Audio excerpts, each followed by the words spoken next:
प्रिय दोस्तों नमस्कार। आपका हमारे हीराबुद यूट्यूब चैनल में स्वागत है। आइए महात्मा गौतम बुद्ध की एक कहानी सुनते हैं कि पराये भरोसे पर काम नहीं होता। गौतम बुद्ध जी कहते हैं जो काम करना हो वो खुद करना चाहिए। जैसे कि एक सारस खेत में घोंसला बनाकर रहती थी और उसी में अपने बच्चों का लालन पालन करती थी।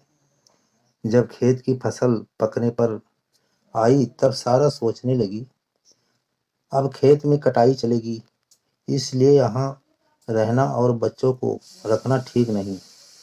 परंतु बच्चों ने अभी तक उड़ना नहीं सीखा, इसलिए उसने और कुछ दिन तक खेत में रहना आवश्यक समझा और बच्चों से कहा, देखो मैं रोज ही घोंसला से बाहर जाती हूँ। अब वहाँ खेत में किसान आएंगे और भांत भांत की बातें करेंगे। तुम ध्यान से वे बातें सुनना और फिर मुझे सुनाना, जिससे मैं समय रहते तुम्हारी भलाई के लिए ठीक ठीक से कुछ काम कर सकूं। एक दिन सारस घोंसले से बाहर कहीं कीड़े मकोड़े लाने चली गई। कुछ देर बाद वहां खेत में किसान आया और पौधे देखते ही बोला, अन्न तो पक गया, काटने लायक हो गया। अच्छा चलूं पड़ोसियों से कह दूं, वह आएंगे और किसी दिन काट कर ले जाएंगे। जब सारस लौटकर घोंसले में आई तो बच्चों ने उसे किसान की सुनी बातें जो कि तो सुना दी।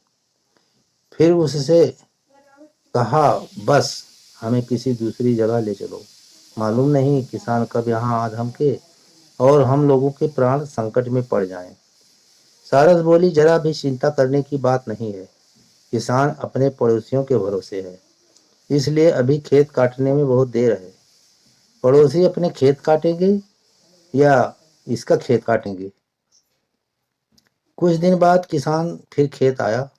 उसने पौधे देखते देखते कहा, अन्न तो बिल्कुल पक गया, परंतु पड़ोसियों ने इसे काटने के लिए अब तक हाथ नहीं लगाया है। उनका भरोसा करना व्यर्थ है। अच्छा चलूं भाइयों से कह दूं, कहकर देखूं, शायद वह आए और इसे काट ले जाए। अब शाम को सारस घोंसले में वापस आई तो वहां बच्चों ने उसे किसान की ये बातें भी जो की त्यों सुना दी। फिर उससे कहना शुरू किया, अब तो हम लोग को दूसरी जगह ले चलो। अब किसान के भाई खेत काटने आएंगे और हम लोगों के प्राण संकट में डालेंगे।